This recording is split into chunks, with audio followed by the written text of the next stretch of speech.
জয় গুরু। পরম দয়াল আমার তোমার চরণে জানাই ভূমিষ্ঠ প্রণাম, আর আপনাদের প্রতি প্রত্যেককে জানাই আনন্দিত জয় গুরু। আজকে যে আলোচনাটি করব সেটি হলো শ্রী শ্রী ঠাকুর সব শুনবে। কি করলে ঠাকুর আমাদের সব কথা শুনবে? আমরা মন থেকে যে যা চাইব সেটি শ্রী শ্রী ঠাকুর শুনবে। কি করতে হবে? কিছু না, শুধু চক্র ছবির সামনে বসে কিছু কথা আমাদের বলতে হবে। সেই কথাগুলো কি সেটাই আজকে আলোচনা করব। অবশ্যই ভিডিওটি মনোযোগ সহকারে শুনবেন। পূজনীয় অবিন দাদা এই আলোচনা করলেন। তিনি কর্মী বৈঠকে যাজন কথা বলতে বলতে তার শ্রীমুখ নিঃসৃত দু একটি কথা বললেন।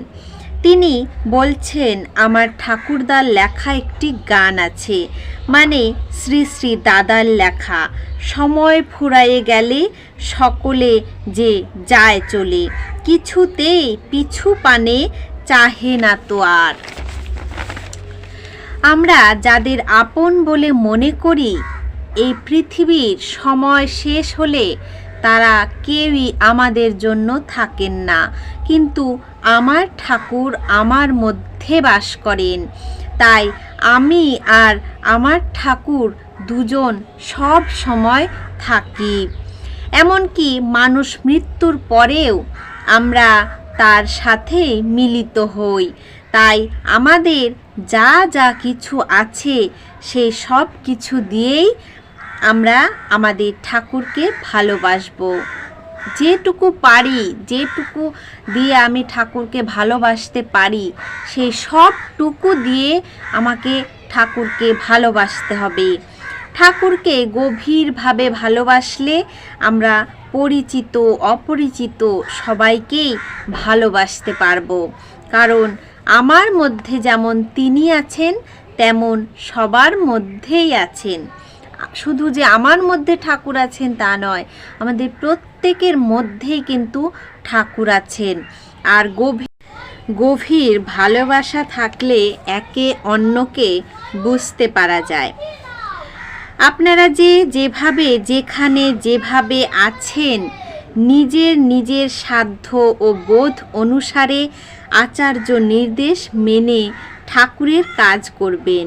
এক্ষেত্রে আপনার বিচার ও বুদ্ধি শেষ কথা। দীক্ষার সময় আমাদের সবাইকে নাম ধ্যান শেখানো হয়ে থাকে। প্রতিদিন আমরা অন্তত 5 মিনিট এর অভ্যাস করতে পারি।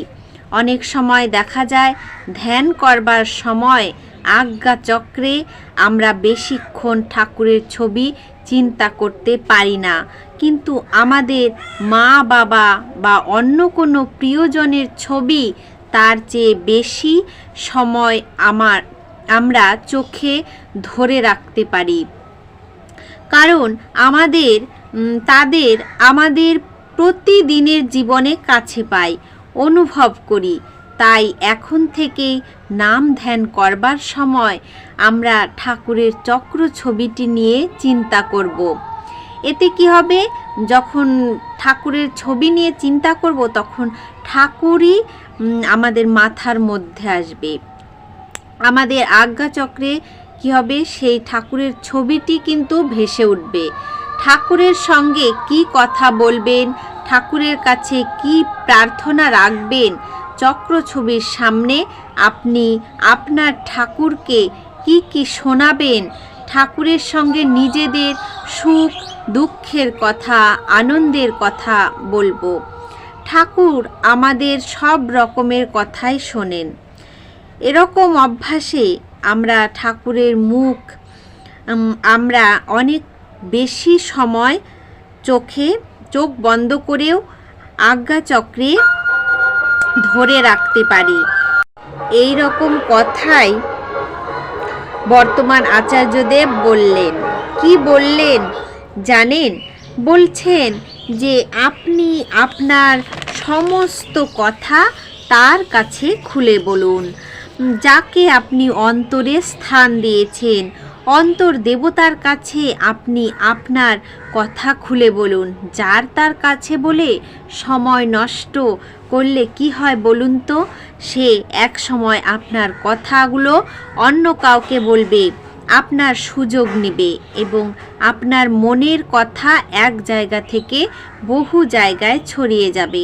এমনটাই কিন্তু সাধারণত হয়ে থাকে।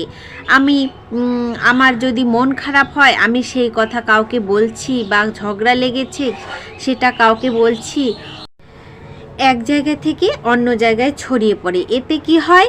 এতে আপনার যে ওজন সেটা সবার কাছে কমে যায়। আপনাকে সবাই কি বলবো, তখন আপনার সুযোগ নেবে। তারপর শুনুন, তারপর আমরা নাম ধ্যান শুরু করব।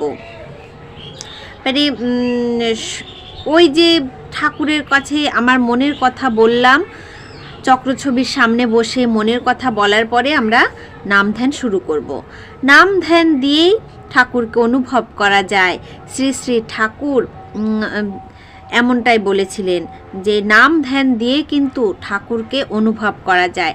শ্রী শ্রী বরদার একটি রবীন্দ্রসঙ্গীত খুব প্রিয় ছিল, আমার মাথা নত করে দাও তোমার চরণ ধুলার তলে।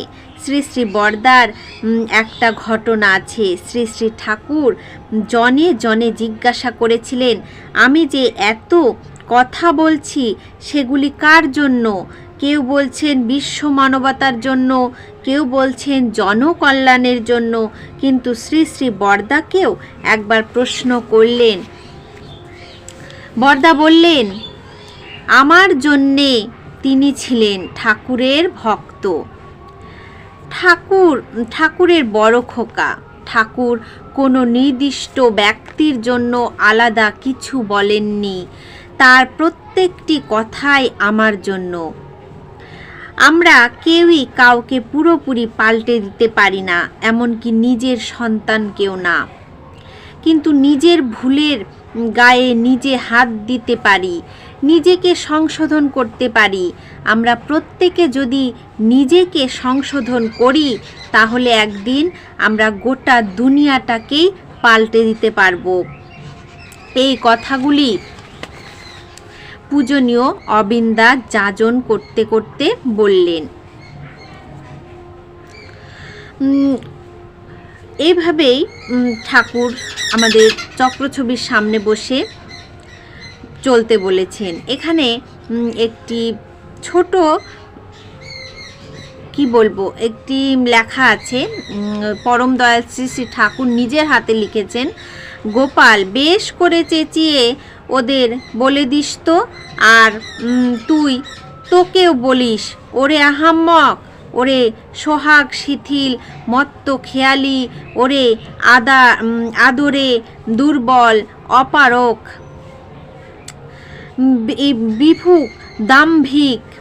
বিমুখ দাম্ভিক, দাঁড়ারে দাঁড়া, এখনো ফিরে দাঁড়া। যদি লাল কণিকা এখনো তোদের ধমনী ত্যাগ করে না থাকে, মৃত্যু আধারের মূঢ় সম্মোহন যদি এখনো তোদের সংজ্ঞাকে আচ্ছন্ন করে না রাখে, কিরে দাঁড়া, ঝেড়ে দাঁড়া, বল আকাশ বাতাস কাঁপিয়ে বল, ঠাকুর আমি তোমারই, আমার অস্তিত্ব তোমার অস্তিত্বে স্বার্থ হোক, আর তোমার ইচ্ছা আমার জন্ম ও জীবনকে ধন্য করে তুলুক। রাধাস্বামী তোমার তরি দিন আমি।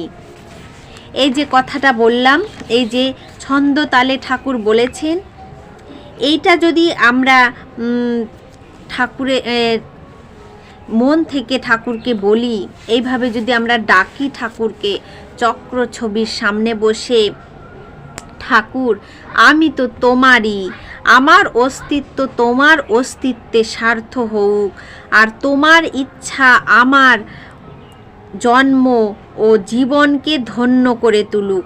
রাধাস্বামী তোমার তরি দিন আমি।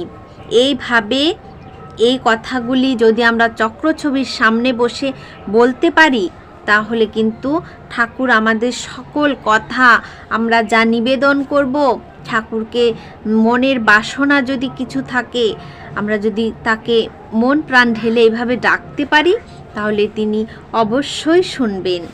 আজকের আলোচনা প্রসঙ্গ এই পর্যন্তই। জয় গুরু।